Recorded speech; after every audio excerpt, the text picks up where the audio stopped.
नमस्कार। आज हम बात करेंगे natural vegetation and soils of Australia. Australia की प्राकृतिक वनस्पति और वहाँ पर पाई जाने वाली मृदाओं के बारे में आज हम बात करेंगे। सबसे पहले हम बात करते हैं ऑस्ट्रेलिया की प्राकृतिक वनस्पति की। ऑस्ट्रेलिया की प्राकृतिक वनस्पति की बात करें तो यहाँ की प्राकृतिक वनस्पति अन्य महाद्वीपों में पाई जाने वाली वनस्पति से भिन्न होती है, क्योंकि यहाँ की प्राकृतिक वनस्पति पर यहाँ की पाई जाने वाली जलवायु का प्रभाव अत्यधिक देखने को मिलता है। यहाँ की जलवायु द्वारा यहाँ की प्राकृतिक वनस्पति निर्धारित एवं नियंत्रित होती है। ऑस्ट्रेलिया में प्राकृतिक वनस्पति का अभाव देखने को मिलता है, क्योंकि यहाँ पर ऑस्ट्रेलिया का अधिकांश भाग शुष्क है। इस कारण यहाँ पर सघन वनस्पति का अभाव देखने को मिलता है। ऑस्ट्रेलिया की प्राकृतिक वनस्पति को हम निम्न भागों में बांट सकते हैं। अगर इन प्राकृतिक वनस्पति प्रदेशों की बात की जाए तो इनमें सबसे पहले है उष्णकटिबंधीय वन, दूसरे नंबर पे है सवाना घास, तीसरे नंबर पे है समशीतोष्ण घास के मैदान, चौथे नंबर पे है मरुस्थलीय वनस्पति, पाँचवें नंबर पे है भूमध्य सागरीय वनस्पति, छठे नंबर पे है तस्मानिया के शीतोष्ण वन और लास्ट सातवें नंबर पे है पर्वतीय वन। अब इन प्राकृतिक वनस्पति प्रदेशों की एक एक करके हम चर्चा करेंगे। सबसे पहले हम बात करते हैं उष्णकटिबंधीय वनों के बारे में। ऑस्ट्रेलिया में उष्णकटिबंधीय वन या उष्णकटिबंधीय वनस्पति की बात करें तो इस प्रकार की वनस्पति ऑस्ट्रेलिया के उत्तरी एवं उत्तरी पूर्वी प्रदेशों में देखने को मिलती है। इन क्षेत्रों में अत्यधिक तापमान और अत्यधिक वर्षा के कारण सघन वनस्पति देखने को मिलती है। और यहाँ पर जो मुख्यतः वृक्ष पाए जाते हैं उनमें प्रमुख है पाम, बांस, ताड़ आदि वृक्ष। ये तो बात की हमने उष्णकटिबंधीय वनों की। दूसरे नंबर पे हम बात करते हैं सवाना घास की। ऑस्ट्रेलिया में सवाना घास ऑस्ट्रेलिया के पूर्वी आंतरिक तथा उत्तरी भागों में पाई जाती है। ये घास के मैदान छोटे छोटे रूप में बिखरे हुए देखने को मिलते हैं और इनमें वृक्ष भी छोटे छोटे देखने को मिलते हैं। यानी ये जो सवाना घास के मैदान हैं इनमें वृक्ष बिखरे हुए रूप में देखने को मिलते हैं और उन वृक्षों की ऊंचाई भी कम होती है। यह घास पशुपालन के लिए उपयुक्त होती है। नेक्स्ट तीसरे नंबर पे हम बात करते हैं समशीतोष्ण घास के मैदानों के बारे में।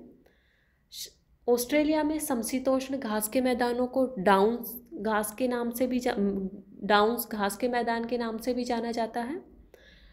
ऑस्ट्रेलिया में समशीतोष्ण घास के मैदान के विस्तार की बात करें तो ऑस्ट्रेलिया में इनका विस्तार दक्षिणी पूर्वी भाग तथा तस्मानिया के उत्तरी भाग में देखने को मिलता है और इसके अतिरिक्त यह मर्रे डार्लिंग बेसिन में भी देखने को मिलता है। यह घास पशुपालन के लिए उपयुक्त होती है और इस क्षेत्र में औसत वार्षिक वर्षा 50 सेंटीमीटर तक होती है, जबकि औसत तापमान 27 डिग्री सेल्सियस तक रहता है। नेक्स्ट चौथे नंबर पे हम बात करते हैं मरुस्थलीय वनस्पति की। मरुस्थलीय वनस्पति के विस्तार की बात करें तो ऑस्ट्रेलिया में इस वनस्पति का विस्तार मध्य एवं पश्चिमी ऑस्ट्रेलिया में देखने को मिलता है और यहाँ पर जो वनस्पति पाई जाती है वह भी शुष्क एवं कटीली वनस्पति पाई जाती है। यहाँ पर मुख्यतः कैक्टस, साल्टबुश तथा कांटेदार झाड़ियाँ उगती है। नेक्स्ट पाँचवें नंबर पे हम बात करते हैं भूमध्य सागरीय वनस्पति की। ऑस्ट्रेलिया में इस प्रकार की वनस्पति का विस्तार दक्षिणी पश्चिमी ऑस्ट्रेलिया तथा स्पेंसर की खाड़ी के चारों ओर देखने को मिलता है। इस वनस्पति की मुख्य विशेषता यह है कि इस वनस्पति प्रदेश में वर्षा ग्रीष्म ऋतु में न होकर शीत ऋतु में होती है। यहाँ पर जो मुख्यतः वृक्ष मिलते हैं उनमें है कारी, जार्रा, टुअर्ट आदि प्रमुख वृक्ष हैं जो कि इस प्रकार की वनस्पति प्रदेश में देखने को मिलते हैं। इनमें कारी तथा जार्रा वृक्षों का लकड़ी व्यवसाय की दृष्टि से महत्वपूर्ण स्थान है या इनको महत्व दिया जाता है। नेक्स्ट हम बात करते हैं छठे नंबर पे तस्मानिया के शीतोष्ण वनों की।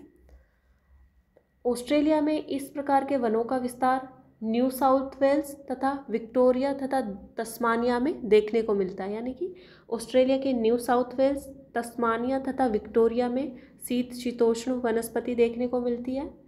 इसमें जो प्रमुख वृक्ष मिलते हैं उनमें हैं लिली, यूकेलिप्टस, डिक्सोनिया आदि प्रमुख वृक्ष हैं जो कि यहाँ पर पाए जाते हैं।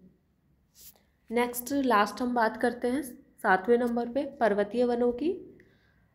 इस प्रकार के वन हमें ऑस्ट्रेलिया के न्यू साउथ वेल्स तथा विक्टोरिया राज्य के पर्वतीय भागों में देखने को मिलते हैं। और ऑस्ट्रेलिया का जो कोसिस्को पर्वत है वहाँ पर लगभग 1600 मीटर की ऊंचाई पर अल्पाइन वनस्पति पाई जाती है, अल्पाइन वनस्पति देखने को मिलती है। तो अब तक हमने बात की ऑस्ट्रेलिया की प्राकृतिक वनस्पति के बारे में या वहाँ पर पाए जाने वाले प्राकृतिक वनस्पति प्रदेशों के बारे में। अब हम बात करते हैं ऑस्ट्रेलिया में मिलने वाली मृदाओं के बारे में।